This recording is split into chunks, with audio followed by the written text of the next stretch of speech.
الرحيم إن المجرمين في عذاب جهنم خالدون لا يفتر عنهم وهم فيه مبلسون وما ظلمناهم ولكن كانوا هم الظالمين ونادوا يا مالك ليقض علينا ربك قال إنكم ماكثون لقد جئناكم بالحق ولكن أكثركم للحق كارهون أم أبرموا أمرا فإنا مبرمون أم يحسبون أنا لا نسمع سرهم ونجواهم بلى ورسلنا لديهم يكتبون قل إن كان للرحمن ولد فأنا أول العابدين سبحان رب السماوات والأرض رب العرش عما يصفون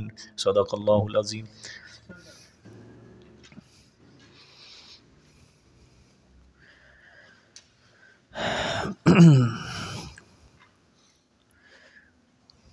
گزشتہ سبق میں اللہ پاک نے مومنین کو بشارت سنائی جنت کی، اور روز محشر ان کے اوپر کیا کیا انعامات ہوں گے۔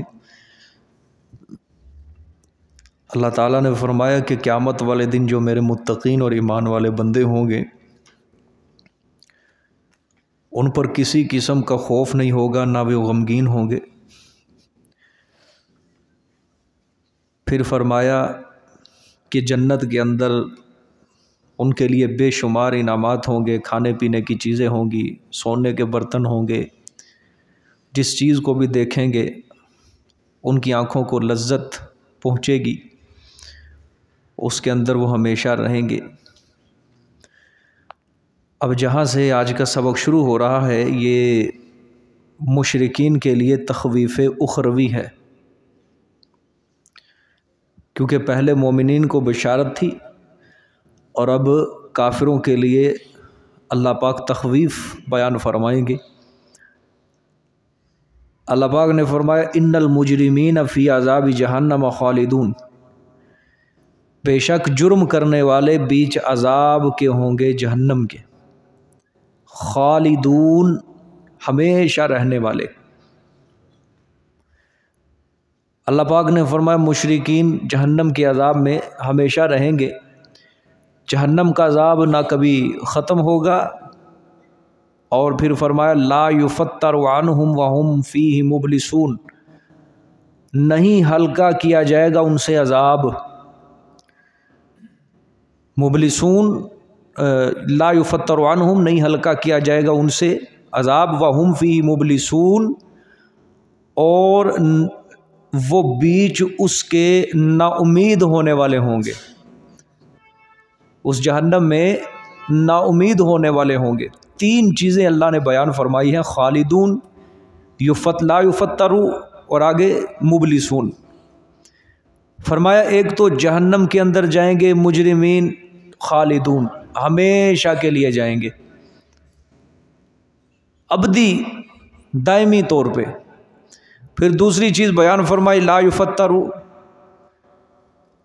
ہمیشہ بھی جائیں گے لیکن جو عذاب ہوگا کبھی کسی لمحے کے لیے بھی اس میں تخفیف نہیں کی جائے گی، ہلکا نہیں کیا جائے گا۔ پھر تیسرے نمبر پہ فرمایا فیہ مبلسون، اور وہ عذاب میں نا امید ہو جائیں گے۔ نا امید ہونے سے مراد جس طرح کوئی آدمی مایوس اور نا امید ہو کر خاموش ہو جاتا ہے، کوئی کام ہے دنیا کا نہیں ہو رہا، نا امید ہو جائے، مایوس ہو جائے کہ بابا یہ میرے بس کی بات نہیں ہے، تو اسی طرح جہنم کے اندر بھی خاموش ہو جائیں گے، نا امید ہو جائیں گے، مایوس ہو جائیں گے۔ پتہ ہے کہ اب ابدی عذاب ہے، یہ دائمی عذاب ہے ہمارے لیے، تو خاموش ہو جائیں گے، نا امید ہو جائیں گے بالکل۔ تین چیزیں اللہ پاک ہم سب کی حفاظت فرمائے، ہم سب کو محفوظ فرمائے، اولی داخلہ جنت میں نصیب فرمائے۔ جس طرح مومنین کے لیے اللہ پاک نے یہ شرف رکھا، یہ انعام رکھا کہ اللہ نے فرمایا کل کے سبق میں وَأَنْتُمْ فِيهَا خَالِدُونَ، کہ جنت میں ہمارے ایمان والے جائیں گے لیکن وقتی طور پہ نہیں بلکہ ہمیشہ کے لیے ابدی طور پہ جائیں گے۔ اسی طرح جو کافر اور مشرک ہوں گے ان کے لیے جو عذاب ہوگا جہنم کا، وہ کوئی وقتی طور پہ نہیں ہوگا بلکہ ہمیشہ کے لیے ان کے عذاب ہو جائے گا، نہ اسے ہلکا کیا جائے گا اور وہ اس کے اندر کیا ہو جائیں گے، نا امید ہو جائیں گے۔ پھر فرمایا وما ظلمناہم ولکن کانوا ھم الظالمین، اور نہیں ظلم کیا ہم نے ان پر، ولیکن کانوا ھم الظالمین، اور لیکن تھے وہ ظلم کرنے والے اپنے آپ پر خود۔ کیوں؟ بوجہ شرک و کفر کر کے، گناہ کر کے اپنے آپ پر انہوں نے خود ظلم کیا، اپنی جانوں پر خود ظلم کیا ہے۔ ٹھیک ہے، یہ اللہ پاک کی یہ صفت ہے کہ اللہ پاک ظالم نہیں ہے، سمجھے؟ ہاں انصاف کرتے ہیں، بعض اوقات پھر انصاف سے بھی آگے اللہ پاک اپنا فضل و کرم کرتے ہیں۔ کیا کرتے ہیں؟ فضل و کرم کرتے ہیں۔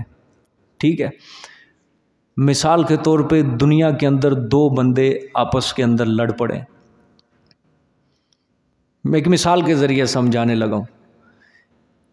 ایک بندے نے دوسرے کا مارا ہے حق، اب انصاف کیا ہے کہ دوسرا بھی پورا حق اس کا لے، جتنا اس کے مارا ہے اتنا ہی اس کو وہ کیا دے گا، ضامن ہے وہ۔ کسی نے کسی کا لاکھ کا نقصان کیا ہے، دوسرا جو ہے اس کا تاوان بھرے گا پھر جس نے نقصان کیا۔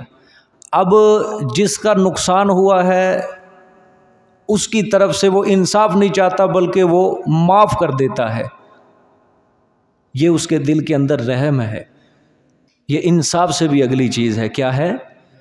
رحم ہے۔ یہ تو اللہ پاک جو ہیں یہ اپنے بندوں کے ساتھ انصاف نہیں، اس سے بھی اگلا معاملہ رحم والا معاملہ کرتے ہیں اپنی ذات کے متعلق۔ اپنی ذات کے متعلق کیا ہے؟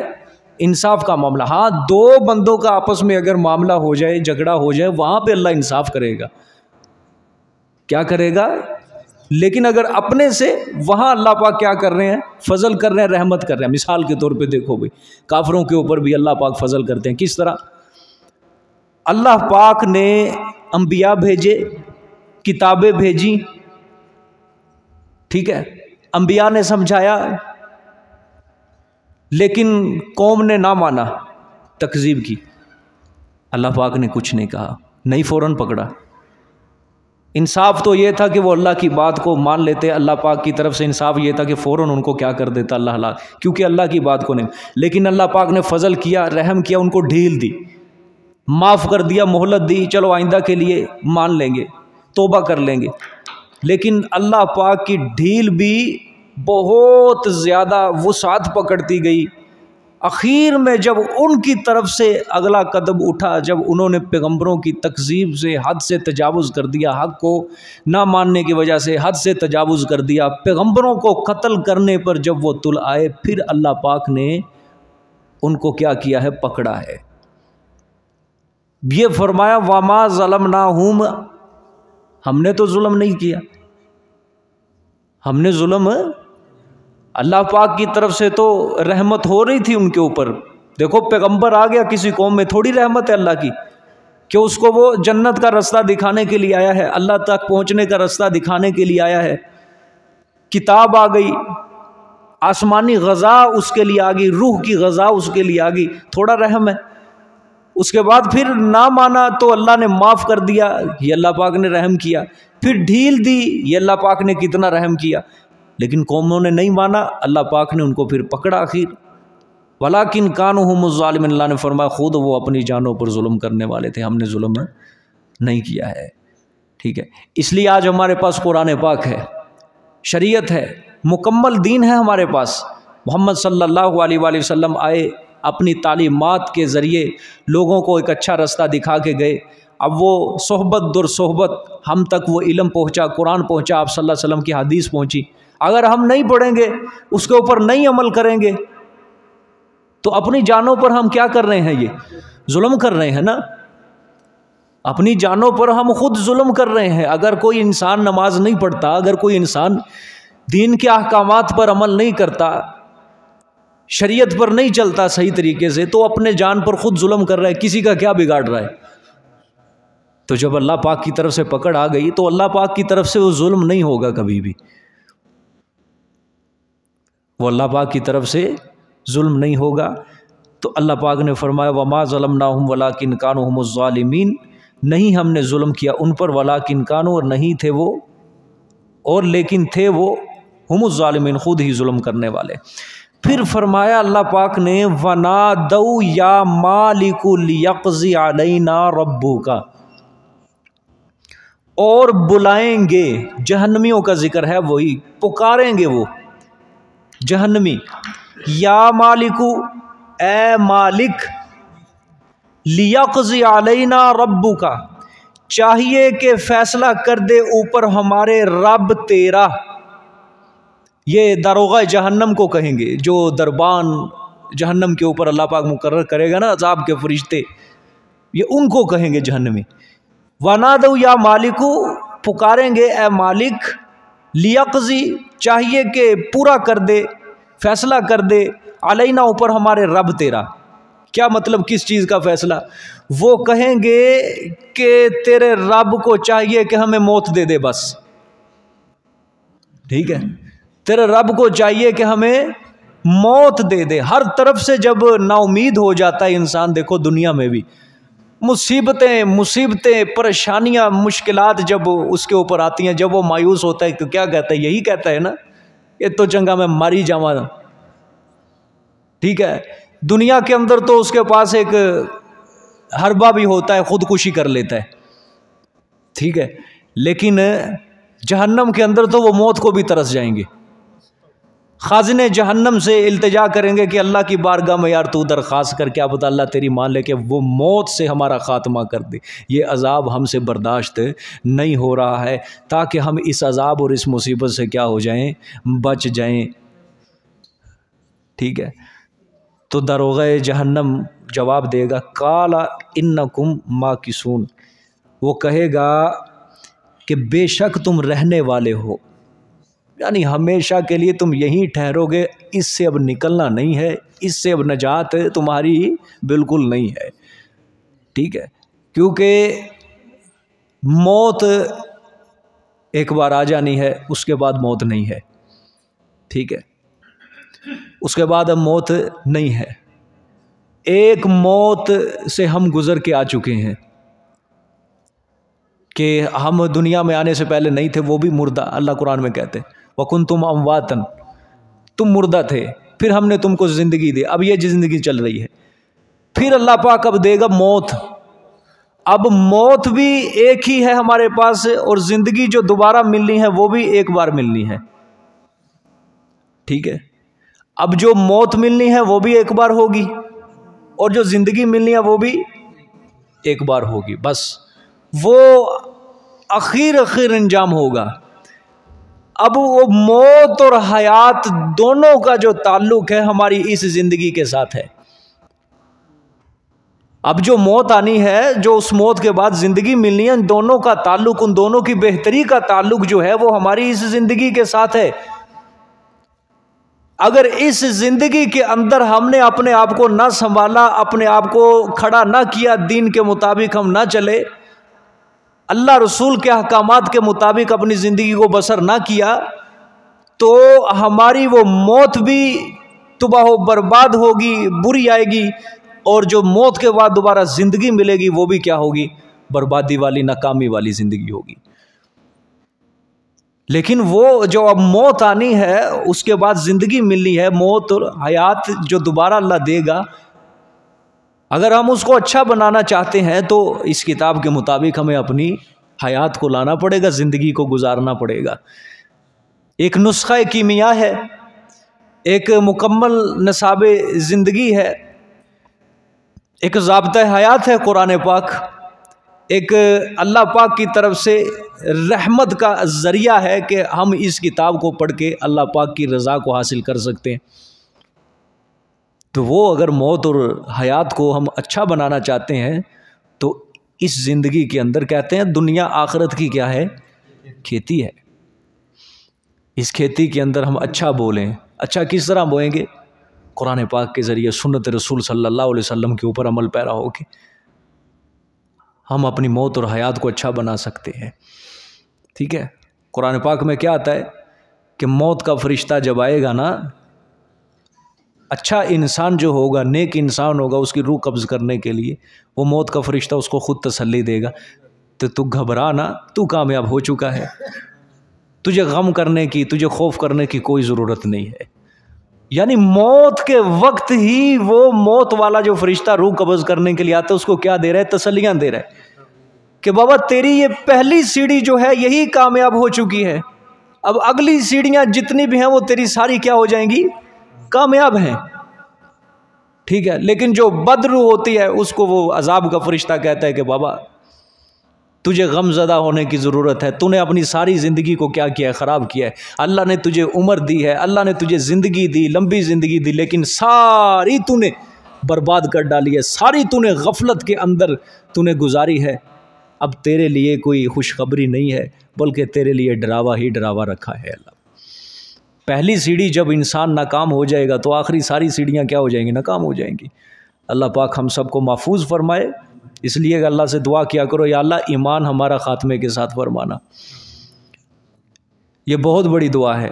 عربی کے اندر مانگا کرو جس طرح اللہ کے رسول نے مانگی. اللہم لقنی حجت الایمان عند الممات.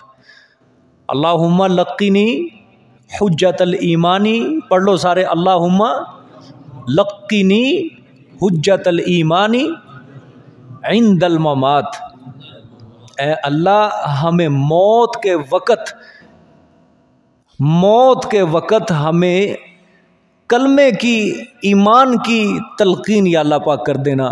یعنی خاتمہ ہمارا کس کے ساتھ کرنا؟ ایمان کے ساتھ کرنا. دیکھو بھئی ایمان کے ساتھ اگر خاتمہ ہو گیا تو میں نے کہا ہے نا کہ وہ حیات کیا ہے؟ ابدی حیات ہے. اس موت کے بعد کوئی موت نہیں ہے، ابدی حیات ہے. اگر خاتمہ ایمان کے ساتھ نہ ہوا اصل ناکامی وہ ہوگی ہماری. اگر خاتمہ ایمان کے ساتھ ہو گیا اصل کامیابی ہی وہ ہوگی. اللہ قرآن میں کیا کہتا ہے کہ اگر ناکامی ہو گئی نا، ذالک هو الخسران المبین، یہی واضح خسارہ ہے، یہی واضح خسارہ ہے کہ اگر انسان کفر کے اوپر مر جائے، اگر انسان بے ایمان ہو کر مر جائے، ہمیشہ ہمیشہ کے لیے جہنم کے اندر چلا جائے، یہ اصل ناکامی ہوتی ہے. اور جنت کے اندر جانا یہ اصل کیا ہے؟ ذالک هو الفوز المبین. اللہ فرماتے ہیں اصل اور واضح کامیابی کیا ہے؟ یہی ہے کہ انسان روز محشر کامیاب ہو جائے، اس کی نیکیوں والا پلڑا کیا ہو جائے؟ بھاری ہو جائے، پل صراط سے آسانی سے گزر جائے، حوض کوثر پہ رسول اللہ صلی اللہ علیہ وسلم کے ہاتھوں حوض کوثر کا جام نصیب ہو جائے، جنت کے اندر داخلہ مل جائے. ذالک هو الفوز المبین. یہ کیا ہے؟ واضح کامیابی ہے. یہ فوز مطلب کامیابی، المبین واضح. ٹھیک ہے. دنیا کی کامیابیاں ناکامیاں صرف ایک وقت تک ہوتی ہیں، ایک سال تک ہوتی ہیں، ایک ہفتے تک ہوتی ہیں، گھڑی تک، ایک لمحے تک.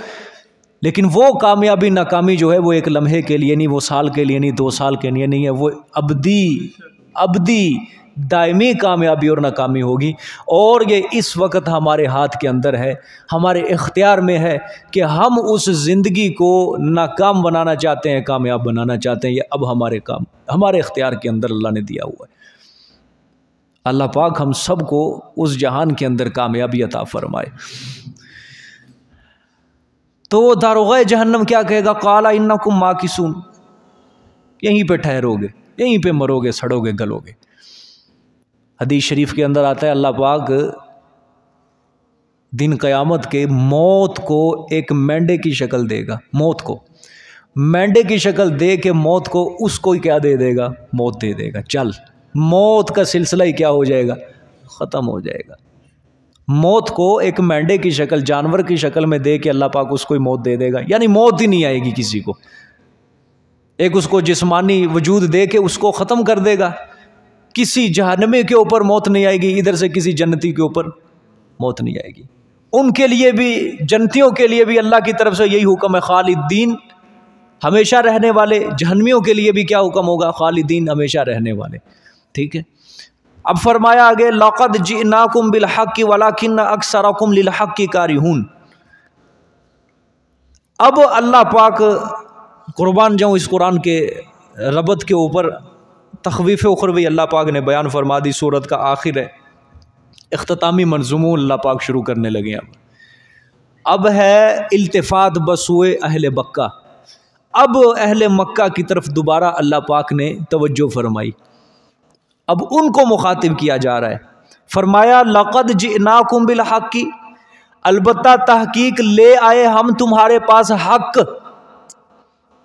بالحق حق قرآن پاک لے آئے ہیں، ولیکن اکثرکم اور لیکن اکثر تمہارے للحق کی واسطے حق کے کارہون، کرو ترجمہ، کارہون مکروہ سے ہے نا، ناپسند سمجھنے والے ہیں، مکروہ سمجھنے والے ہیں، اچھا نہیں سمجھتے قرآن پاک کو، مکروہ سمجھتے ہیں حق کو، ٹھیک ہے۔ اللہ اکبر۔ اللہ نے فرمایا ہم نے اپنے رسول کے ذریعے تمہارے پاس حق و صداقت کا پیغام دے کر بھیجا ہے، ہمارا مقصد تھا کہ تم کفر و شرک کے اندر، گناہوں کے اندر اجڑ رہے تھے، برباد ہو رہے تھے، لیکن اچانک ہم نے تمہارے اوپر نظر کرم فرمایا، نظر رحمت فرمائی، ہم نے اپنا پیغمبر بھیجا، پیغمبر کے اوپر کتاب نازل کی تاکہ تم اپنے کھوئے ہوئے رستے کو دوبارہ حاصل کر لو، صراط مستقیم والے رستے کے اوپر چل جاؤ، لیکن وَلَٰكِنَّ أَكْثَرَكُمْ لِلْحَقِّ كَارِهُونَ، لیکن اکثر تمہارے حق کو کیا ہے، مکروہ سمجھ رہے ہیں، ناپسند سمجھ رہے ہیں، جس طرح آج مسلمان حق کے اوپر چلنے کو مکروہ سمجھتے ہیں، پھر بھی دعویٰ کیا کرتے ہیں، ہم ابھی بھی مسلمان ہیں، حضور صلی اللہ علیہ وسلم کی سنت کو مکروہ سمجھتے ہیں، پھر بھی دعویٰ کرتے ہیں ہم مسلمان ہیں، قرآن پاک کے کسی حکم کے اوپر عمل کرنے کو مکروہ سمجھتے ہیں، پھر بھی کہتے ہیں ہم ایمان والے ہیں۔ سود یہ ختم نہیں کر سکتے، رشوت یہ ختم نہیں کر سکتے، لوگوں کی حق تلفی ماری، بے انصافی، ہر طرف چاروں طرف بے عدلی، بے انصافی کا ماحول گرم ہے، حکمران ہیں وہ حقوق پورے نہیں کر رہے، رعایا ہے یہ آپس میں ایک دوسرے کے حقوق کی حق تلفی کر رہے ہیں، پھر بھی ہر کوئی کہہ رہا ہے کہ ہم مسلمان ہیں، ہم ایمان والے ہیں۔ دیکھو اللہ پاک یہ کس کی صفت بیان کر رہا ہے، کارہون، حق کو کون مکروہ سمجھتے ہیں؟ ہاں کافر۔ قرآن پاک کو کون ناپسند سمجھتے ہیں؟ کافر۔ ہم نے قرآن پاک کے الفاظ سے محبت کی ہے، ہم وہ مسلمان ہیں کہ اس کے صرف الفاظ سے ہم محبت کرتے ہیں، لیکن اس کے حکم سے ہم محبت نہیں کرتے، جو یہ کہتا ہے ہم وہ نہیں کرتے، جو یہ کہتا ہے ہم وہ نہیں کرتے، اور جو یہ نہیں کہتا وہ ہم کرتے ہیں۔ تو ایمان یہ تو نہیں ہوتا کہ قرآن پاک جو کہہ رہا ہے وہ نہیں کرنا، جو نہیں کہہ رہا قرآن پاک جس چیز سے منع کر رہا ہے وہ کرنا ہے۔ ایمان اور یقین اس چیز کا نام نہیں ہے۔ زنا کے اوپر حد جاری کرو، کیا سمجھا جاتا ہے اس کو؟ اچھا سمجھا جاتا ہے یا مکروہ سمجھا جاتا ہے؟ بولو، ناپسند سمجھا جاتا ہے۔ سود ختم کرو، سارا بینکنگ کا نظام جو ہے اسلام کے مطابق کرو، پسندیدہ سمجھا جاتا ہے یا ناپسندیدہ؟ ہاں مکروہ سمجھا جاتا ہے۔ قصاص، چوری کے اوپر حد شروع کرو، یہ کیا سمجھیں گے اس کو، پسندیدہ یا ناپسندیدہ؟ آپ غور کرو، کبھی آپ نے اس کے اوپر ذہن نہیں دوڑایا؟ ایک اسلامی ملک کے اندر اسلام کے مطابق نظام نہیں ہے، پھر ہمارا ملک کن کے اشاروں پہ چل رہا ہے؟ بولو ذرا، یہ اس ملک کے اندر مسلمان زیادہ ہیں یا کافر زیادہ ہیں؟ عیسائیت ہے اقلیت ہے، قادیانی ہے اقلیت ہے، سکھ ہیں اقلیت ہے، ہندو ہیں اقلیت ہے، مسلمان زیادہ ہیں یا کافر زیادہ ہیں؟ مسلمان زیادہ ہیں۔ حکمران اپنے آپ کو کافر کہلاتے ہیں، مسلمان کہلاتے ہیں، رعایا زیادہ مسلمان ہے، پھر بھی اسلامی نظام نہیں ہے، پھر سوچ لو ہمارا ملک کن کے اشاروں پہ چل رہا ہے، ہمارے ملک کی قسمت جو ہے وہ کن کے ہاتھوں میں اس وقت پل رہی ہے، سوچ لو خود ہی۔ حالانکہ ملک کس کے نام پہ لیا تھا؟ لا الہ الا اللہ، اسلام کے نام پہ۔ مدینہ منورہ کے بعد نا، مدینہ منورہ کے بعد ایک یہ واحد ملک ہے پروئے زمین پہ جس کو اسلام کے نام پہ لیا گیا ہے۔ ہاں مدینہ جو ہے ایمان سے فتح ہوا ہے، ایمان سے، اور اس ملک کے بننے کا بھی سب سے پہلا نظریہ کیا تھا؟ اسلام، اسلام تھا۔ مدینے کے اندر تو ریاست قائم ہو گئی، اسلامی نظام نافذ ہو گیا، اور وہاں تو سال بھی نہیں لگے تھے، کچھ مہینوں کے اندر ہی وہاں اسلامی نظام نافذ ہو گیا، کیونکہ لوگ مخلص تھے اپنے دین کے ساتھ، وفادار تھے، سچے تھے، پکے تھے، عقیدے کے پکے تھے، اعمال کے پکے تھے۔ لیکن یہ جو ملک لیا گیا ہے یہ عقیدے کے بھی کچے، اعمال کے بھی کچے، اس لیے آج تک 75-76 سال ہو گئے اسلامی نظام نہیں نافذ ہو چکا۔ اور پھر بھی کہا جاتا ہے پاکستان کا مطلب کیا؟ لا الہ الا اللہ۔ وہ تو ٹھیک ہے مطلب لا الہ الا اللہ، لیکن جو اندر جو رہ رہے ہیں، سانس لے رہے ہیں، وہ کون ہیں؟ وہ اپنے دین سے محبت کرنے والے ہیں یا مکروہ سمجھنے والے ہیں اپنے دین کو؟ کسی مسلمان کو آپ کہو، یہ جو آج عیاش پرست مسلمان ہو چکے ہیں، ان کو کہو کہ اپنی ماؤں بہنوں کو تم کیوں بے پردہ کر کے باہر نکالتے ہو؟ آگے سے تمہیں 100 دلیلیں دیں گے، 100 دلیلیں دیں گے۔ کسی کو کہو بھئی داڑھی کیوں کٹواتا ہے، 100 دلیلیں تمہیں دے گا۔ کسی کو کہو کہ آپ صلی اللہ علیہ وسلم کی سنت کے مطابق کیوں نہیں چل رہے، 100 دلیلیں دیں گے تمہیں۔ کسی کو آپ کہو کہ قرآن پاک تو یہ کہتے ہو، تم کس طرح چل رہے ہو، آپ کو 100 دلیلیں دیں گے اس کے حلت کے اوپر، حلال ہونے کے اوپر۔ اندر جو رہنے والے ہیں جنہوں نے اسلام کے نام پہ ملک لیا، وہ کیسے ہیں؟ اب کفر تو خوش ہو گیا نا۔ پوری دنیا کو پتا ہے کہ 1947 کے اندر جو تقسیم ہوئی ہے یہ اسلام کے نام پہ ہوئی ہے۔ نظریہ یہی تھا کہ اسلام کا نظام نافذ کریں گے۔ علامہ اقبال کے ذہن میں سوچ یہی آئی تھی نا کہ مسلمانوں کا ایک اپنا الگ ملک ہونا چاہیے، آزادی ملنی چاہیے جس کے اندر مسلمان اسلامی شعار کے اوپر آسانی سے عمل کر سکیں۔ یہی سوچ تھی بزرگوں کی، یہی سوچ تھی بڑوں کی۔ لیکن ہم نے کیا کیا ہے؟ ہم نے ایفائے عہد نہیں کیا، ہم نے عہد کے ساتھ جو ہے بے وفائی کی ہے، بد عہدی کی ہے، وعدے توڑ دیے ہم نے۔ اللہ پاک بنی اسرائیل کو بھی کہتا ہے اگر تم نے مجھ سے وعدہ توڑا نا، تمہارے اوپر میں بری قوم مسلط کر دوں گا۔ ہم نے وعدہ توڑا اللہ سے، 6 لاکھ شہادتیں ہوئیں، وعدہ توڑا، اللہ پاک نے آج کن کو مسلط کر دیا ہمارے اوپر؟ ملک ہمارا، زمین ہماری، سب کچھ ہمارا، لیکن قانون کن کا ہے؟ کفر کا چل رہا ہے، کفر کا۔ یہ ہماری پھر عزت ہے یا بے عزتی ہے؟ ہنسنے کے قابل ہیں ہم یا رونے کے قابل ہیں؟ کس منہ سے ہم پھر زمین کے اوپر سانس لے رہے ہیں کہ 22 کروڑ آبادی ہو چکی ہے لیکن ابھی تک اسلام کی طرف کوئی نام لینے والا ہی نہیں ہے۔ کوئی اس کی طرف رجحان نہیں کر سکتا کہ اصل ہمارے ملک کی جو آج معیشت تباہ ہو رہی ہے، اصل ہمارے ملک کا جو بیڑا غرق ہو رہا ہے، اس کی اصل بنیادی وجہ کیا ہے؟ بس یہی ہر کسی نے کہا ہوا ہے کہ حکمران چور ہیں، حکمران لٹیرے ہیں، حکمران ڈاکو ہیں، ہر کسی کی زبان زدے عام یہی لفظ ہیں۔ یہ جو چھوٹا طبقہ ہے رعایا، حکمران کتنے ہوں گے؟ 100-150 ہوں گے، اور رعایا کتنی ہے؟ 22 کروڑ۔ یہ کیا ہے؟ یہ کوئی اللہ کے ولی رہ رہے ہیں؟ یہ اللہ کے ولیوں کی سرزمین ہے یہ؟ ہم نے خود بد عہدی کی ہے۔ رعایا حضرت عمر رضی اللہ تعالیٰ عنہ کو جو نصیب ہوئی تھی، وہ رعایا بھی دیکھو کیسی رعایا تھی، وہ اچھی رعایا تھی، نیک تھی، صالح تھی۔ حکمران بھی کیسا ملا؟ نیک ملا، صالح ملا، اچھا ملا۔ رعایا اچھی ہو، حکمران بھی اچھا ملتا ہے۔ سورۃ انعام کے اندر اللہ پاک فرماتے ہیں ہم تمہارے دائیں سے، بائیں سے، اوپر سے، نیچے سے عذاب کو مسلط کر دیں گے اگر نافرمانیاں کی۔ یہ اوپر سے عذاب مسلط کرنے سے عبداللہ ابن عباس نے یہی فرمایا کہ جو قوم نافرمانی کرتی ہے اللہ اس کے اوپر برے حکمرانوں کو مسلط کرتا ہے۔ یہ اوپر سے عذاب، یہی مراد ہے اس کی۔ سمجھ آئیے کہ نہیں؟ جتنا ہم آج دنیا کی سوچتے ہیں اتنا اللہ کے دین کے بارے میں سوچا ہوتا کبھی بھی اتنے ذلیل اور خوار کبھی نہ ہوتے۔ حق کے اوپر چلنا ناپسندیدہ سمجھا جاتا ہے، حق کے اوپر عمل کرنا اس کو ناپسندیدہ سمجھا جاتا ہے۔ اگر ہم اس کو سمجھتے پسندیدہ، اگر ہم قرآن کو اچھا سمجھتے، اس کے مطابق زندگی گزارنے کو اچھا سمجھتے، نہ ہوتے آج اتنا ذلیل ہم دنیا میں، نہ ہوتے۔ ٹھیک ہے؟ تو یہ اللہ پاک نے اہل مکہ کی طرف کیا کیا ہے؟ التفات کیا ہے، توجہ دی ہے کہ حق آ گئے تمہارے پاس، لیکن اکثر تمہارے حق کو کیا سمجھ رہے ہیں؟ مکروہ سمجھ رہے ہیں۔ سوال یہاں یہ پیدا ہوتا ہے اکثر کا لفظ اللہ نے کیوں یہاں بولا ہے؟ حالانکہ وہ جو مکے کے مشرک تھے، کافر تھے، وہ تو سارے ہی حق کو کیا کرتے تھے؟ ناپسند سمجھتے تھے.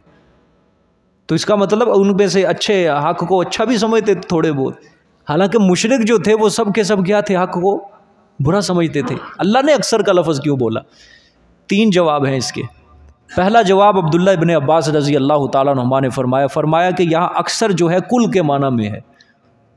اکثر کس کے معنی میں؟ کل کے معنی. کیونکہ عربی کا ایک ضابطہ ہے، للاکثر حکم الکل، اکثر کا جو حکم ہے وہ کل پہ لگایا جاتا ہے. اکثر کا حکم کیا ہے؟ کل پہ لگایا جاتا ہے. تو اس لیے اللہ نے فرمایا تمہارے اکثر جو ہے یعنی سارے کے سارے کیا حق کو مکروہ سمجھتے ہیں. ایک جواب یہ ہے. دوسرا جواب، لوگ جو تھے نا، لوگ مشرکوں میں 2 قسم کے ہوتے ہیں. قرآن پاک بھی اس طرف بڑی توجہ دلاتا ہے. 2 قسم کے ہوتے ہیں، ایک ہوتے ہیں متبوعین، ایک ہوتے ہیں تابعین. کتنی قسم کے لوگ ہوتے ہیں؟ 2، متبوعین تابعین. متبوعین وہ ہوتے ہیں جن کی اتباع کی جاتی ہے، تابعین وہ ہوتے ہیں جو اتباع کرنے والے، جو پیچھے چلنے والے ہوتے ہیں. یا آپ کہہ لو ایک امام ایک مقتدی. مشرکوں کے اندر ایک بڑا ہوتا تھا اور ایک پیچھے تابعی ہوتا تھا، اس کے پیچھے چلنے والا. تو جو تھے متبوعین جن کی اتباع کی جاتی تھی، ان کی کراہت جو تھی اصلی تھی. ان کی کراہت جو حق کو وہ ناپسند سمجھتے تھے، ان کی کراہت کیا تھی؟ اصلی. اور جو تھے تابعین، ان کی جو کراہت تھی وہ انہی کے تابع تھی، پیچھے چلنے والی تھی. ٹھیک ہے، وہ تابع تھے. دیکھو قرآن پاک کیا کہتا ہے؟ قرآن پاک میں جب بھی کسی نبی کا آتا ہے تبلیغ کا ذکر کہ فلاں پیغمبر نے تبلیغ کی، سب سے پہلے کون بولتے ہیں؟ بڑے سردار بولتے ہیں، چودھری صاحب بولتے ہیں. کمزور قسم کے لوگ تو نہیں بولتے، کیونکہ وہ تو چودھری کے پیچھے چل رہے ہوتے ہیں کہ جو ہمارا وڈیرا کہے گا، جو ہمارا سردار کہے گا، ہم اسی کے اوپر ایمان لائیں گے.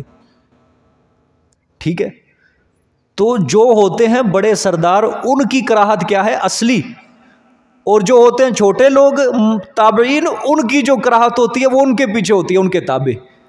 اس لیے اللہ نے فرمایا اکثر، یعنی جو وڈیرے ہیں نا، وڈیرے وہ تمہارے حق کو کیا سمجھ رہے ہیں؟ مکروہ سمجھ رہے ہیں.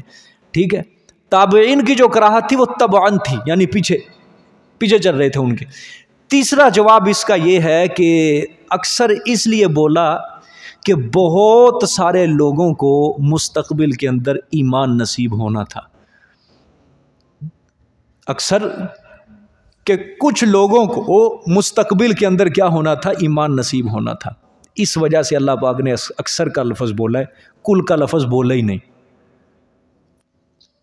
کیونکہ زیادہ کافر تھے، ایمان لانے والے تھوڑے، تو مستقبل کے اندر ایمان لاتے گئے. ٹھیک ہے، تو اللہ پاک نے ان کو شمار ہی نہیں کیا. جس طرح ہدی للمتقین ہے نا، متقین کے لیے کیا ہے؟ یہ قرآن ہدایت ہے. یعنی قرآن پڑھ کر جنہوں نے مستقبل میں متقی بننا ہے، قرآن ان کو کیا کہتا ہے؟ پہلے ہی متقی کہتا ہے. ٹھیک، اس وجہ سے اللہ پاک نے یہاں اکثر کا لفظ بولا کہ مستقبل میں آنے والے حالات میں کچھ لوگوں نے کیا بننا تھا؟ مومن بننا تھا، مسلمان بننا تھا. اس لیے یہاں اللہ پاک نے اکثر کا لفظ بولا ہے، وہ موحد بننے والے تھے. ٹھیک ہے، آگے دیکھیں جی. ام ابرموا امرا فانا مبرمون ام يحسبون انا لا نسمع سرهم ونجواهم بلا ورسلنا لديهم يكتبون. یہ عجیب آیت ہے، یہ بھی مشرکین مکہ کے اوپر زجر ہے. فرمایا آیا ام ابرموا، آیا پختہ ارادہ کر لیا انہوں نے امرن ایک کام کرنے کا، فانا مبرمون، پس ہم بھی پختہ ارادہ کرنے والے ہیں. ٹھیک ہے، کس چیز کا ارادہ ہے؟ چلو یہ پڑھ لو، پھر میں بتاتا ہوں. ام یحسبون، کیا یہ گمان کرتے ہیں کہ بے شک لا نسمع سرہم، نہیں سنتے ہم سرہم ان کے راز، ونجواہم اور ان کے خفیہ مشورے. یہ سرہم کا ترجمہ کیا لکھا ہے آپ کے نسخے میں؟ آہستہ بولا. ہاں، سرہم آہستہ بولنا. سرن جہرن 2 چیزیں ہوتی ہیں نا. سرن کا مطلب یہ نہیں ہے یہاں پہ کہ دل کے اندر جو باتیں ہیں وہ ہم جانتے ہیں، کیونکہ پیچھے لفظ ہے لا نسمع کا. ہاں، دل کی بات کو اللہ جانتے ہیں، لیکن یہ اللہ پاک سننے کے متعلق ہے یہاں پہ، ٹھیک ہے. لا نسمع سرہم، راز و نجواہم، اور ان کے خفیہ مشورے. بلا کیوں نہیں سنتے ہیں ہم.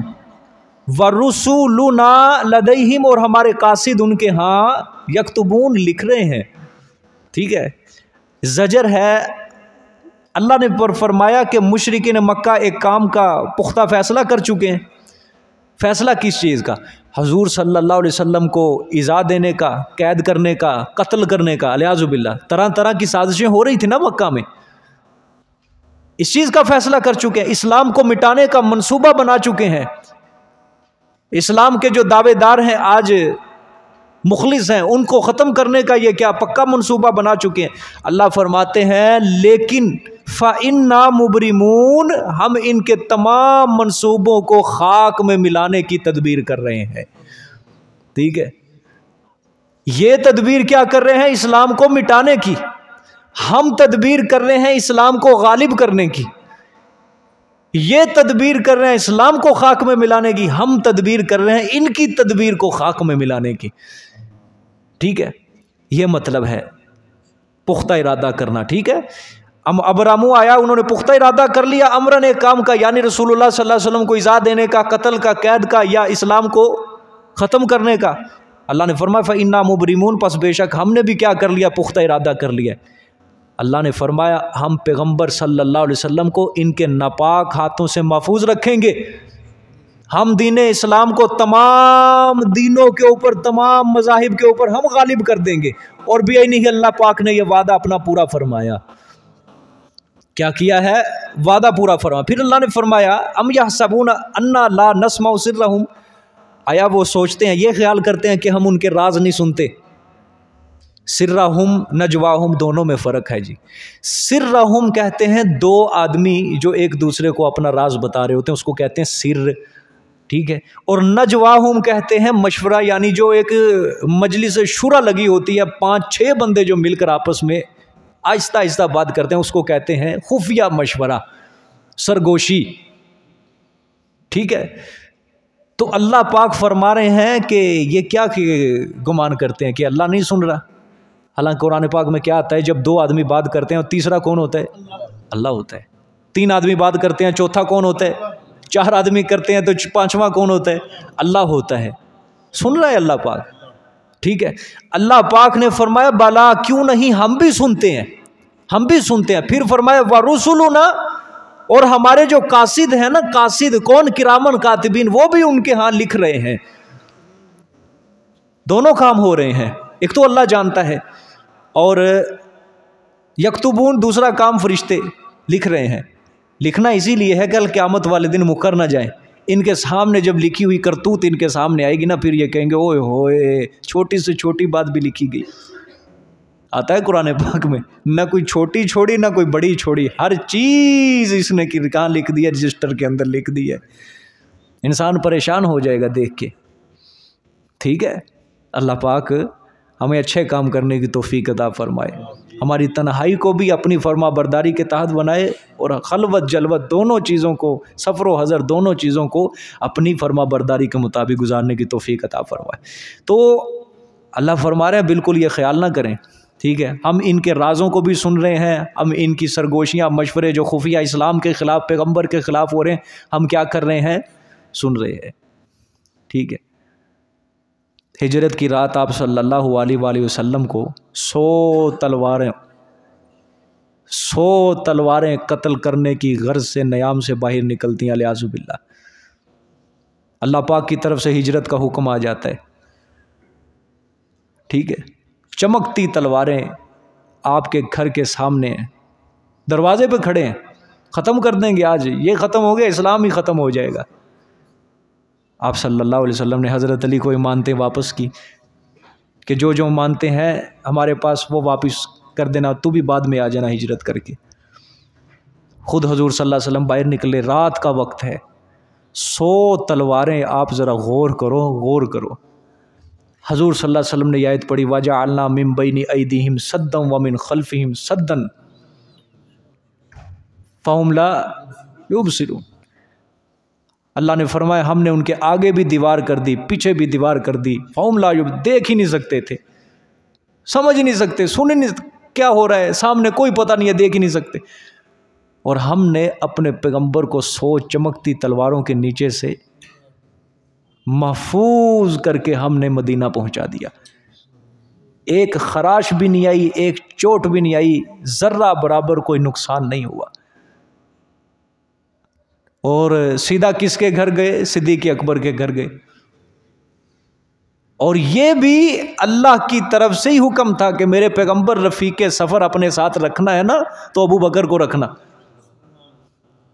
یہ اچھا ساتھی ہے تیرے سفر کا، مضبوط ہے. ظاہری بات ہے پیغمبر کی پشت پہ کس کا ہاتھ ہوتا ہے؟ بولو، کس کا دشت شفقت ہوتا ہے؟ پیغمبر جو بھی قدم اٹھاتا ہے کس کی اجازت سے؟ اللہ کی اجازت سے.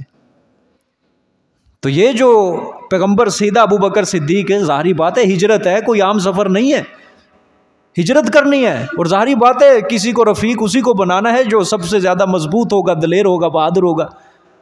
گئے، دروازہ کھٹکھٹایا، اندر سے آواز آئی من دق الباب، کس نے دستک دی ہے دروازے پر؟ آواز آئی کہ انا محمد، میں محمد صلی اللہ علیہ وسلم ہوں. اندر سے ابو بکر صدیق دوڑے آئے، کہا کہ یا رسول اللہ میرے ماں باپ آپ کے قدموں پہ قربان جائیں، مجھے آپ حکم دیتے میں خود آپ کے پاس چل کے آتا. کہا جی فرمائیے حضور کیا ہے؟ فرمایا کہ چلنا ہے، ہجرت کا حکم آ گیا ہے. فرمایا کوئی نہیں، کوئی چوں چرا نہیں، یا رسول اللہ کل چلیں گے، پرسوں چلیں گے. چلیں یا رسول اللہ. اسی رات فوراً ابو بکر صدیق تیار ہو گئے. گئے، مکہ کی نکیل دار پتھر ہے، نکیل دار زمین ہے، چلتے جا رہے ہیں، پہاڑیاں کراس کرتے کرتے غار ثور پہنچ گئے. اللہ پاک کا کرنا دیکھو، جس کو اللہ سمجھ دیتا ہے، سوچ دیتا ہے. یہ کافروں کو بھی اللہ نے سوچ دی. رات کا وقت ہے، کھوجی جو تھا وہ بھی کھوج لگاتے لگاتے او غار کے منہ تک پہنچا. حیرانگی والی بات ہے.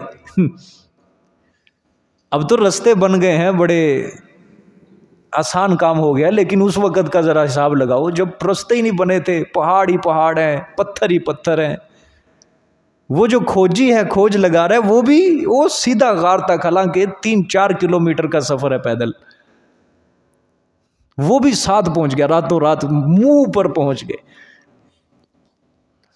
غار کے منہ پر. لیکن اللہ پاک نے وہاں بھی اپنے پیغمبر کو کیا کیا ہے؟ بچایا کافروں کے ہاتھوں سے. اور اسی لیے پیغمبر نے فرمایا لا تحزن ان اللہ معنا، غم نہ کر ابو بکر، اللہ ہمارے ساتھ ہے. 3 دن 3 راتیں وہاں رہے. اللہ پاک نے صحیح سلامت اپنے پیغمبر کو ابو بکر صدیق کو مدینہ منورہ پہنچا دیا، اور عزت کے ساتھ پہنچایا، احترام کے ساتھ اللہ پاک نے پہنچایا. اچھا خاصا آپ صلی اللہ علیہ وسلم کا مدینہ والوں نے استقبال کیا. انشاءاللہ کبھی وقت ملا تو اس کی تفصیل بیان کروں گا کہ کیسا استقبال کیا تھا مدینہ والوں نے آپ صلی اللہ علیہ وسلم کا. صحیح سلامت اللہ پاک نے پہنچا دیا. پھر کتنی تدبیریں ہوئیں آپ صلی اللہ علیہ وسلم کے خلاف مدینہ منورہ میں بھی. یہودیوں نے پکا ارادہ کر لیا ہم اس کو بھی کیا کریں گے؟ ختم کریں گے. جس طرح عیسیٰ علیہ السلام کے دشمن بنے تھے نا یہ یہودی بنی اسرائیل، اسی طرح آپ صلی اللہ علیہ وسلم کے خلاف بھی یہ سازش ہوئی ہے ان کو آپ صلی اللہ علیہ وسلم کو شہید کرنے کی. بنو نذیر قبیلہ تھا، آپ صلی اللہ علیہ وسلم کسی کام کی غرض سے گئے ان سے دیت لینے کے لیے. یہودیوں نے مشورہ کیا کہ یہ اس دیوار کے قریب بیٹھے گا، ہم اپنا بندہ دیوار کے اوپر چڑھائیں گے، اوپر سے پتھر پھینک دے اس کے اوپر، ختم ہو جائے، کام ہی سارا ختم ہو جائے گا. اللہ پاک نے حضرت جبرائیل علیہ السلام کے ذریعے آپ صلی اللہ علیہ وسلم کو باخبر کر دیا کہ ان کی یہ سازش ہے. آپ صلی اللہ علیہ وسلم وہاں سے فوراً آئے مدینہ. پیچھے صحابہ اکرام بھی آئے. صحابہ نے پوچھا یا رسول اللہ کیا ہو گیا؟ بتائے بغیر آپ واپس آ گئے. حضور نے فرمایا انہوں نے یہ کرتوت کی ہے، اب لشکر تیار کرو، ذرا ان کے اوپر چڑھائی کرتے ہیں. گئے، لشکر تیار کر کے بنو نذیر کا ایک ان کا قلعہ تھا بہت بڑا، محاصرہ کیا، ان کا قلعے کے اندر بند ہو گئے. باہر ان کے باغات تھے، ان کے باغات کو جلانا شروع کیا. پھر انہوں نے صلح کا پیغام بھیجا کہ ہم جی صلح کرنے کے لیے. آپ صلی اللہ علیہ وسلم نے فرمایا اونٹوں کے اوپر جتنا تم سامان لاد کے لے جا سکتے ہو لے جاؤ، جنگی ہتھیار، سونا چاندی، یہ سب کچھ تمہارا ادھر رہے گا، باقی ضروریات زندگی جو ہے وہ تم سامان اونٹ کے اوپر لاد کے لے جاؤ. یہاں سے نکلے یہ بے ایمان خیبر جا کے آباد ہو گئے. کچھ شام چلے گئے, کچھ خیبر چلے گئے. اب ایک وقت آیا خیبر بھی کیا ہو گیا, فتح ہو گیا. یہاں سے یہ نکلے, پھر یہ سارے شام گئے, شام چلے گئے. پھر خیبر کے اندر جب تھے آپ صلی اللہ علیہ وسلم کو وہاں بھی زہر دیا گیا. یہودیہ عورت تھی, اس نے آپ صلی اللہ علیہ وسلم کو کھانے کے اندر زہر ملا کے دیا, کہا جی ہم دعوت کرنا چاہتے ہیں آپ کی, کھانے کے اندر زہر ڈال کے دیا گیا. اور آپ صلی اللہ علیہ وسلم کی حدیث ہے, حضرت عائشہ صدیقہ رضی اللہ تعالیٰ عنہ فرماتی ہیں کہ جب آپ صلی اللہ علیہ وسلم مرض الوفات میں تھے, آپ نے فرمایا تھا کہ اے عائشہ, خیبر میں مجھے جو زہر دیا گیا تھا آج اسی کا اثر میں دوبارہ محسوس کر رہا ہوں, اسی زہر کا اثر میں دوبارہ محسوس. گویا کہ یہ ایسے بے ایمان ہے یہودی, ایسے غلاظت کا مجسمہ ہے, یہ انبیاء کے خلاف ہی رہے ہیں, حق والوں کے یہ خلاف ہی رہے ہیں. اتنی بڑی ان کی سازشیں ہیں, اور جس پیغمبر کے خلاف انہوں نے اتنی بڑی سازشیں کی ہیں, مجھے سچی بات بتاؤ, آیا آج وہ مسلمانوں کو اسی پیغمبر کے ماننے والوں کو اچھا سمجھیں گے؟ اچھا سمجھیں گے؟ خندق کے بعد جو بنو قریظہ کا واقعہ پیش آیا ہے, 700 جوانوں کو, جنگی جوانوں کو, جو ان کے جنگ کے اندر کام آنے والے, مسلمانوں نے ان کو ذبح کیا ہے. آیا یہ قوم آج آرام سے بیٹھ جائے گی؟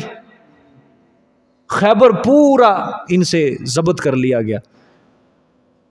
ٹیکس کے اوپر, جزیہ دینے کے اوپر کچھ یہودی تھے مجبور ہو گئے, اور وہ اپنی یونیورسٹیوں کے اندر پڑھاتے ہیں یہ بات. یہودی اپنے بچوں کو پڑھاتے ہیں, مسلمانوں کو وارننگ دیتے ہیں, Khaibar is your last chance, Khaibar is your last chance, مسلمانوں کے لیے ایک لاسٹ چانس ہے, بس اب باری ہماری ہے. اور جیت گئے. آج وہ پوری دنیا کے اوپر مسلط ہو گئے. قابل چھوٹا سا اسرائیل ہے, ہمارے والد صاحب کتے دے پنجے جڈا ملک گئے ہے, اتنا نظر بھی نہیں آتا. اور کس طرح وہ قابض ہو چکے ہیں. وہ حکمران پوری دنیا کے ان کے ہاتھ میں ہے, جس ملک کی پھرکی جدھر کو گھمانا چاہے گھما دیتے ہیں. سارا سرمایہ ان کے پاس ہے, سونا چاندی ہماری اصل دولت تھی وہ ان کے پاس چلے گی, ہمیں آن لائن کے اوپر چڑھا دیا. کسی نے آج تک اتنا سوچا ہے کہ آن لائن جس کے آج جتنے بھی پیسے ہیں, کل کو اگر سامنا ہو گیا کفر کا, ہمارا سارا پیسہ تباہ ہو جائے گا, برباد ہو جائے گا. کس سٹیج کے اوپر آج ہمیں انہوں نے لا کے کھڑا کر دیا ہے. کتنی بڑی سازشیں آج ہمارے مسلمانوں کے خلاف کی جا رہی ہیں. اور یقین کرو ہمارا اصل دولت تھی, جو سرمایہ تھا, سونا چاندی تھی, انہوں نے وہ چھین لیا ہم سے, اور ہمیں کسی کے اوپر چلا دیا, آن لائن کرنسی کے اوپر چلا دیا ہے. اور یہ سارا کنٹرول کون ہے اس کا؟ کنٹرولر یہودی ہے. ہاں, کچھ خیال کرو. ہماری آنکھیں تب کھلیں گی جب سر کے اوپر آگے کھڑے ہوں گے. اللہ پاک ہم سب کو محفوظ فرمائے, محفوظ فرمائے. تو اللہ پاک نے فرمایا کہ ہم نے اپنے پیغمبر کو ان کی نظروں سے بچا کر صحیح سلامت کہاں پہنچایا؟ مدینہ. پھر جنگ بدر کے اندر بھی ہم نے مسلمانوں اور فرشتوں کے ہاتھوں سے کافروں کو کیا کیا ہے؟ ہلاک کر دیا. کچھ مارے گئے, کچھ قیدی ہوئے, جو بچ گئے ذلیل و خوار ہو کر میدان چھوڑ کر بھاگ گئے. اور ان میں سے پھر جو بھاگے ان میں سے پھر اکثر کیا لے آئے؟ اسلام لے آئے. ٹھیک ہے. اب آگے جو بات بیان ہو رہی ہے, قل ان کان للرحمن ولد فانا اول العابدین. اب یہ اختتام کی طرف سورت چل رہی ہے. اب اللہ پاک نے پھر ابتدائے سورت کے اندر ایک آیت آئی تھی, وجعلوا له من عباده جزءا, اور بنائے انہوں نے واسطے اس کے بندوں سے جز بنا لیے ہیں. انہوں نے واسطے اللہ کے بندوں سے کیا بنا لیے؟ جز بنا دیے, نائب بنا دیے ہیں. اب یہ آیت اسی کے متعلق ہے. دیکھو قرآن مجید کا ضابطہ ہے, کبھی ابتدائی سورت کے مضمون کو اللہ پاک آخر سورت میں دیگر انداز سے ذکر کر دیتے ہیں. ابتدائی سورت میں آیا مضمون وجعلوا له من عباده جزءا, اللہ کے لیے کیا بناتے ہیں؟ جز. اب سورت کے آخر میں بھی دوسرے انداز سے اللہ پاک نے اسی مضمون کو ذکر کیا, تاکہ شروع والے مضمون کو آخری صورت کے ساتھ کیا ہو جائے؟ اتحاد ہو جائے, مناسبت ہو جائے.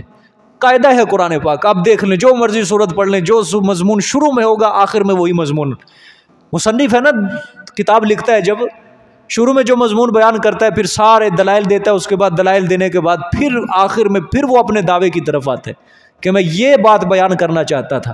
اب اللہ پاک نے جو شروع میں مضمون بیان کیا آخر میں پھر وہی مضمون بیان فرما رہے ہیں. قل ان کان للرحمن ولد، میرے پیغمبر فرما دو اگر ہوتا رحمان کا کوئی بیٹا، فانا اول العابدین، پس میں پہلا ہوتا عبادت کرنے والوں سے. غور کرو غور، اگر کوئی رحمان کا نائب ہوتا، کوئی قائم مقام ہوتا، کوئی بیٹا ہوتا تو میں سب سے پہلے عبادت کرتا. میں تو چونکہ میں عبادت نہیں کر رہا، میں صرف کس کی عبادت کر رہا ہوں؟ اللہ کی. تو ثابت ہوا، معلوم ہوا کہ اللہ پاک کا کوئی نائب نہیں، کوئی قائم مقام نہیں ہے. اگر ہوتا تو میں ہوتا اس قائم مقام کی عبادت کرنے والا. ٹھیک ہے، تو اللہ نے فرمایا دلائل واضحہ کے ذریعے، براہین قاطعہ کے ذریعے یہ بات ثابت ہو گئی ہے کہ اللہ پاک کا کوئی نائب، کوئی ولد نہیں ہے. اگر بالفرض مشرکین مکہ کے قول کے مطابق اگر اللہ کا کوئی نائب ہے، کوئی بیٹا ہے، کوئی بیٹی ہے، تو پھر میرے پیغمبر آپ کہیں فانا اول العابدین، میں ہوتا اللہ کی اس کی عبادت کرنے والا سب سے پہلے، میں ہوتا اس کا مقام کے غائبانہ حاجات میں، مشکلات میں پکارنے والا. تو گویا جب کوئی ہے ہی نہیں تو سمجھ لو اللہ کے سوا کوئی معبود نہیں ہے، اللہ کا کوئی ولد نہیں، کوئی قائم مقام نہیں. فرمایا سبحان رب السماوات والارض، پاک ہے رب آسمانوں کا اور زمینوں کا. کس چیز سے پاک ہے؟ قائم مقام ہونے سے، نائب سے، ولد سے، شریکوں سے، بیوی سے، بچوں سے، اولاد سے. وہ آسمانوں زمینوں کا رب کیا ہے؟ پاک ہے. رب العرش، عرش کا رب ہے. اما یصفون، کس چیز سے پاک ہے؟ ان باتوں سے جو وہ بیان کرتے ہیں. یا دوسرا مطلب یصفون، جو یہ مشرک گھڑ رہے ہیں اللہ کے متعلق کہ اللہ کا کیا ہے؟ نائب ہے، اللہ کا ولد ہے، اللہ کا شریک ہے، اللہ کا بیٹے بیٹیاں ہیں. اللہ فرماتے ہیں ایسی بکواسات سے میری ذات کیا ہے؟ مبرہ، منزہ، پاک ہے، میرا کوئی شریک نہیں ہے. وَقُلِ الْحَمْدُ لِلَّهِ الَّذِي لَمْ يَتَّخِذْ وَلَدًا شَرِيكٌ فِي الْمُلْكِ، میرے پیغمبر فرما دو ساری تعریفیں کس کے لیے ہیں؟ لم يتخذ ولدًا شریک فی الملک، کہ وہ نہ اس کا کوئی بیٹا ہے. لم يتخذ شریک فی الملک، نہ اس کا اس کی بادشاہت میں کوئی شریک ہے. ولم يتخذ ولی من الذل، نہ بوجہ کمزوری کے کسی کو اپنا مددگار بناتا ہے. وکبرہ تکبیرا، اور سب سے بڑا کون ہے؟ بڑائی صرف اور صرف کس کی بیان کیا کرو؟ اللہ کی بیان کیا کرو. سمجھ آئی ہے؟ اللہ پاک ہے ایسی چیزوں سے. اللہ کو کسی وزیر کی، کسی مشیر کی، کسی مددگار کی کوئی ضرورت نہیں ہے. وہ جب بھی کسی کام کا ارادہ کرتے، اذا اراد شیئا ان یقول له کن فیکون، جب بھی کسی کام کا ارادہ کرتا ہے صرف کیا کہتے ہیں؟ کن فیکون، تو وہ ہو جاتی ہے. کوئی اس کو مشورہ کرنے کی کسی سے ضرورت نہیں ہے. اس کا کوئی وزیر، اس کا کوئی شریک، اس کا کوئی نائب، کوئی بیٹا بیٹی، کوئی بیوی، کوئی اولاد. اللہ برادریوں سے کیا ہے؟ ہاں، اللہ خاندانوں سے کیا ہے؟ اللہ ہر قسم کے نقص اور عیب سے کیا ہے؟ ہر قسم کے شریک سے اللہ کی ذات کیا ہے؟ پاک ہے. جو بھی مشرکین یہ باتیں اللہ کے متعلق بیان کرتے ہیں، اللہ ان باتوں سے کیا ہے؟ پاک ہے. سمجھ آئی ہے؟ سبحان رب السماوات والارض رب العرش عما یصفون. یہ بطور دعا کے بھی آیت پڑھ سکتے ہیں آپ، اپنی دعا کا حصہ بنا لو. یہ سبحان رب السماوات والارض رب العرش عما یصفون. ٹھیک ہے جی، عربی دعاؤں کا اپنے کا حصہ بنا لو. یہ اللہ پاک کی یہ تعریف ہے، تعریف کے اندر شامل ہے. کیونکہ دعا کے اندر سب سے پہلے اللہ کی کیا کرنی ہے؟ تعریف کرنی ہے. ٹھیک ہے، یہ اپنی دعا کا شروع والا حصہ بنا لو. ٹھیک ہے، سبحان رب السماوات والارض رب العرش عما یصفون. جزاک اللہ، صدق اللہ العظیم.